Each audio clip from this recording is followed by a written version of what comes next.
Hey everyone, Richard from Digital Foundry here, and we're taking a look at a new surprise patch for the Xbox One X version of the Resident Evil 3 remake. So quite a controversial release at its time. My friend and colleague John Linneman handled that one, and he's joining me on the line right here. That's right, yeah. So, I mean, you say it's a surprise, but Capcom did give us a statement to suggest that there was a patch incoming. I guess the surprise is that it appeared so quickly. I think the surprise was, yeah, you're right, the fact that it appeared so quickly, especially when the statement from Capcom itself was kind of like a lot of maybes and mights and not much in the way of firm commitment. Exactly. But here it is, and as you can see from the footage playing out here, the 40 to 45 FPS median, I think, that was not that great, is significantly improved in this new patch, and well, that's a huge improvement over what it was, right? Yeah, we should clarify then. So, when the game launched, both in its demo form and then eventually the final game, it basically had the issue where the Xbox One X version didn't run at 60 frames per second. That was the target, but it was basically always below that during gameplay, and we felt that this was likely due to the fact that the game was rendering at a higher resolution than Resident Evil 2. Namely, they went for a full 2160p, but they used sort of a reconstruction technique, so it's kind of like checkerboarding up to native 4K. But it did look really nice. It's just obviously the system couldn't quite cope, and the performance took a significant hit. So, I was disappointed in that. A lot of other people were too that wanted to play on the Xbox, and Capcom came back rather quickly with this patch. And it's a shame it launched in the state it did, but I gotta, tip my hat to these guys for basically sort of solving that issue quickly, getting this out, and yeah, it is, as you said, now fixed. It is kind of weird though, isn't it? Because if we look at the launch code, PlayStation 4 Pro was running at a reconstructed 1620p, which was the same as Resident Evil Remake 2, but it's only on Xbox One X that they decided, hey, we're going to ramp up the resolution up to 2160p here. And it seemed to have a pretty disastrous impact on the performance. I mean, at the worst, I think I see the Pro version running with a 70% improvement to frame rate in that old code, which is quite astonishing. So I'm just kind of curious as to why they fixed something that wasn't broken. It was 1620p on Resident Evil Remake 2 on both systems, but I suspect the Pro is running at a lower base resolution before it does the reconstruction, because it doesn't look quite as good. I just can't get my head around why they would do that. It's just one of those things, I guess. Not everybody that's working on these games is going to be as sensitive to frame rate as some of us. That's just kind of the nature of things, as we've discovered over the years. And, some people don't mind that unlocked frame rate, and they might think, hey, let's target that higher resolution on the Xbox One X, when in reality, that wasn't the best idea.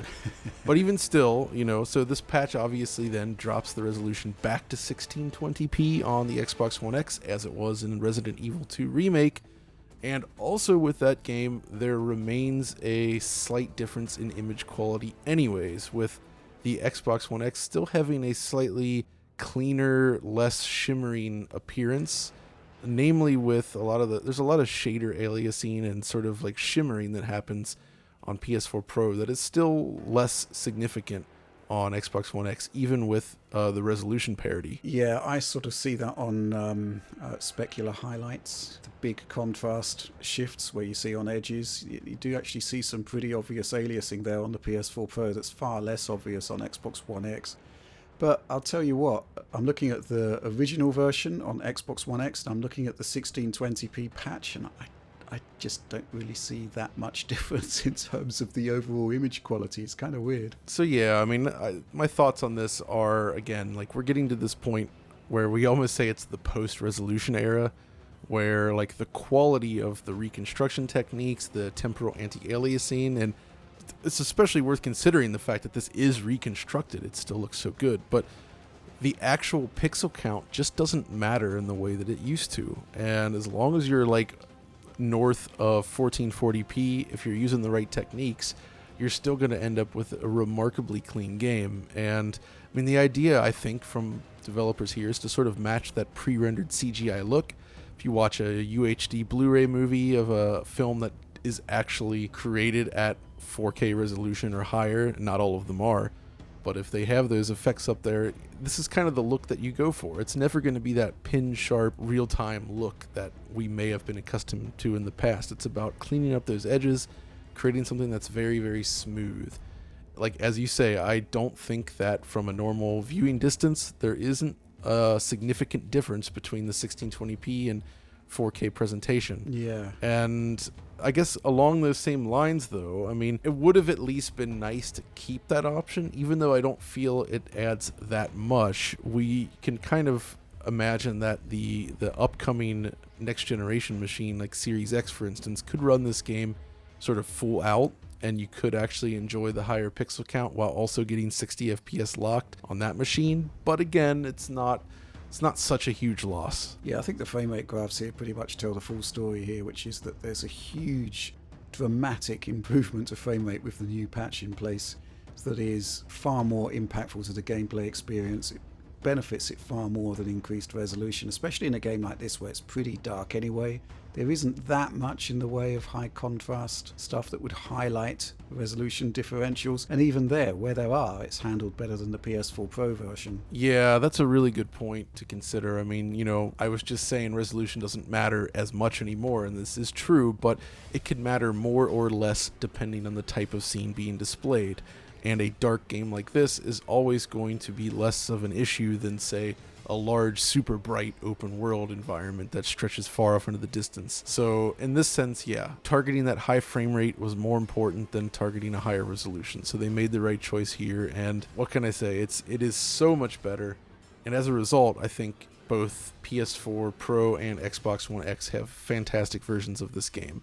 Though honestly, the base consoles, they're still kind of in that no man's land, the very unstable, uncapped frame rate that I don't really like. So yeah, in an ideal world, we would have had the 30 FPS cap as an option for the base machines, where I think it would have benefited. Also, a 30 FPS cap with like actual native 4K rendering would have been interesting, like ditching the reconstruction feature and actually rendering at a higher native resolution, and then just allowing a 30 FPS cap just as an option, you know, for people that want that difference. But still, I think they made the right call overall. Yeah. And I guess what's also interesting is that you actually went back and discovered that they've updated the demo. Yeah, so here's the thing. I mean, you did the analysis for the full game, and I thought an easy way to get access to the way it used to be would be to download the demo, which I didn't expect to be patched.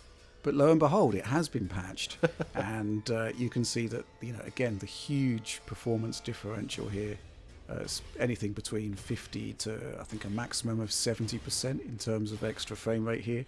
So yes, if you don't own Resident Evil 3 and you'd like to get a taste of the new version, just download the demo or update the one you've got, because it will play out exactly as it does in the retail version of the game. And I guess we should kind of talk about what this actually means for the gameplay experience. I think, by and large, gameplay rolls out mostly at 60 frames per second. There are some drops, but it's not going to impact the experience to any kind of degree that will degrade your enjoyment of the game. And they do allow themselves a bit more leeway on the cutscenes. So yes, those do drop a few more frames, but, you know, they're still very smooth. They're not interactive as such, so I'm not really that fussed about it as long as gameplay plays out as it should. And actually, if we move into... well, let's first of all talk about the PS4 Pro version. This hasn't changed. We have confirmed that. But obviously now, in the launch period, we were talking about the Pro version being the one to play, because obviously the X was having some issues. But here it's kind of curious now, because from a performance perspective, it seems that in terms of the cutscenes, either the Pro or the X can have a frame rate advantage at any given point.